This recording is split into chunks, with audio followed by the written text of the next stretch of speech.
இயக்குனர் கார்த்திக் யோகி இயக்கத்தில் இயக்குனர் டி.ஜி. விஸ்வபிரசாத் தயாரிப்பில் உருவாகி இருக்கும் படம் வடக்குப்பட்டி ராமசாமி. இதில் சந்தானம், மேகா ஆகாஷ், எம்.எஸ். பாஸ்கர் மற்றும் பலர் நடித்துள்ளனர். வடக்குப்பட்டி ராமசாமி படத்தினுடைய ஆடியோ லான்ச் பிரஸ் மீட் சமீபத்துல நடந்திருக்கு. ஆக்சுவலா ஆர்யா வந்து எப்படின்னா என்னுடைய விஷயம் இப்போ கார்த்திக் சொன்ன மாதிரி என் படம் என்னுடைய படத்தில் ஹீரோயின் மற்ற எந்த விஷயமா இருந்தாலும் அவ்வளோ கேர் பண்ணிப்பான். என்னை பார்த்த உடனே இவனை பார்க்க போகிறனாலே எனக்கு பயமாக இருக்கும். பார்த்தோன்னே என் பாடியை ஃபஸ்ட்டு பார்த்துட்டுவான், ஏன் திரும்பி ஏன் இங்கே வெயிட் போட்டுச்சு அது பண்ண அப்படின்னு. எந்த அளவுக்கு நான் ஒரு தடவை கிட்டத்தட்ட ஒரு 5-6 இயர்ஸ் முன்னாடி இருக்கும்னு நினைக்கிறேன். நியூ இயர் அன்றைக்கி ஃபோன் பண்ணேன். சரி வெளியே எங்கே போகிறது மச்சான் ஃபோன் பண்ணி அதாவது கேட்கணும் மச்சான் நியூ இயர் பார்ட்டி நடா அப்படின்னு. கிளம்பி வந்துரு 8 o'clock அண்ணா நகர் வந்துரு அப்படின்னா சரி சொல்லிட்டு நானும் கிளம்பி போயிட்டேன். போனால் 8 மணிலேருந்து நைட்டு 12 மணி வரைக்கும் ஃபுட்பால் விளையாட வச்சான் கிரவுண்டில். அப்புறம் 12 மணிலேருந்து 4 மணி வரைக்கும் ஸ்விம்மிங் பண்ண வச்சான். அதுக்கப்புறம் 4 மணிலேருந்து விடியகால காலைல 8 மணி வரைக்கும் சைக்கிளிங் பண்ண வச்சான். நியூ இயருக்கு ரெசல்யூஷன் எடுப்பாங்க, இதுலேருந்து நான் ஜிம்முக்கு போகிறேன்னு. நியூ இயர் அன்றைக்கே ஜிம் பண்ணுற ஒரே ஆள் நம்ம ஆர்யாவை மட்டும்தான். ஸோ அந்த அளவுக்கு ஒரு ஹெல்த் கான்ஷியஸ், அதே மாதிரி அக்கறை. இன்றைக்கி சினிமா இண்டஸ்ட்ரியில் இருக்க நிறைய பேர் ஹெல்த் கான்ஷியஸில் இருக்காங்க, ஜிம்முக்கு போகிறாங்க பண்ணுறாங்கன்னா அதுக்கு முக்கிய காரணம் ஆர்யா தான். அதே மாதிரி இந்தியன் சினிமாவில் எடுத்துக்கிட்டிங்கன்னா நிறைய பேர் நிறைய ஹீரோஸ் உடம்பேற்றுறாங்க, கட்ஸ் எல்லாம் காட்டுறாங்க. ஆனால் உண்மையிலே மச்சான் அடிச்சிக்கவே முடியாது. உடம்புன்னா செதுக்கிறதுல டைரக்டர் சொல்லிட்டாருன்னா அந்த அளவுக்கு டெடிக்கேஷன்.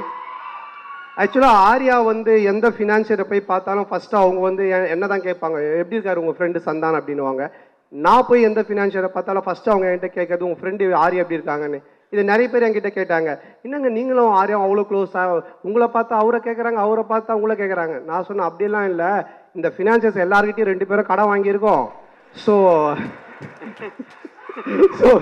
இவனை பார்க்கும்போது அவன் நல்லா இருக்கானா படம் பண்ணுறான் அப்படின்னு கேட்பாங்க, என்னை பார்க்கும்போது அவன் நல்லா இருக்கானா படம் பண்ணுறான்னு சொல்லி கேட்பாங்க அப்படின்னு.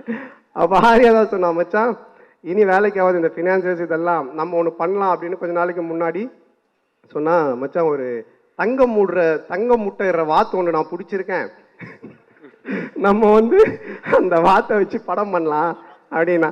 சரி மச்சான்னு எல்லாம் பேசி முடிச்சிட்டோம். அப்போ நான் சொன்னேன், மச்சான் எப்போ மச்சான் அந்த முட்டை போடும் அந்த வாத்துன்னு பின்னாடி பார்த்துக்கிட்டே இருக்கலாம் மச்சான். நானும் அவனும் அந்த வாத்துக்கு பின்னாடி கை வச்சு பார்த்துக்கினே இருக்கிறோம். கொஞ்ச நேரம் கழிச்சு எங்களுக்கு பின்னாடி பிளட் வந்துன்னு இருக்கு. அப்புறம் தான் நான் சொன்னேன், மச்சான் அந்த வாத்து நம்மகிட்ட இருந்து முட்டையை எடுத்துன்னு இருக்கு மச்சான் அப்படின்னு. ஆமாண்டா இது தெரியாம. ஸோ இப்போ நிறைய பேருக்கு ஒரு கண்டென்ட் கிடச்சிருக்கு, யார் அந்த வாத்துன்னு ஒரு தம்ப்நெயில், அது நீங்களே கண்டுபிடிச்சிக்கங்க.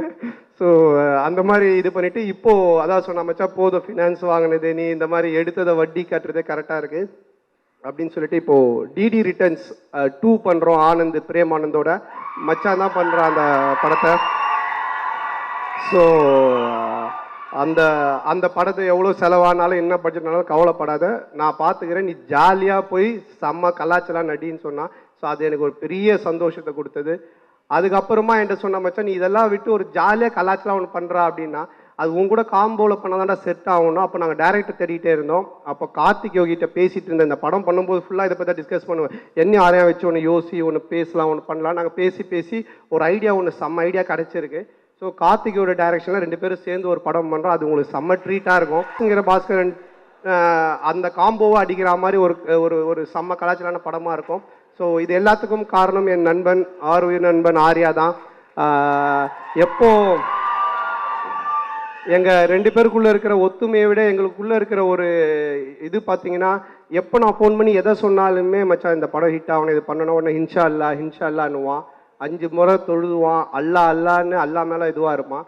நான் இந்த சைடு சிவான்னு சொல்லிட்டு இருப்பேன்.